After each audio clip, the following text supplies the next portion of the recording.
I'm about to show you how you can download and install GTA Vice City on your PC. So if you find this video helpful, don't forget to subscribe and like it. So all you need to do is open any browser you want. In my case, I'm using Google Chrome. And then right here at the top, you need to search for rockstargames.com. So once you are here, you can see all the games by clicking right here.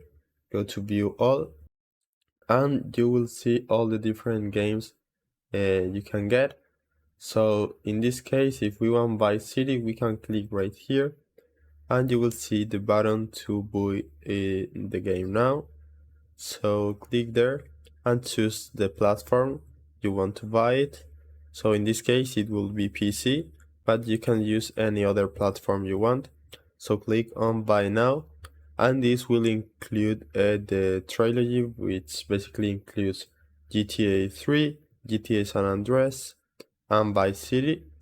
So click there, and now you will need to create your account on Rockstar if you don't have any, or you can also log in using your PlayStation Network or Xbox account. After that, just fill in your payment method information and you will have the game. So I hope it was helpful and thanks for watching.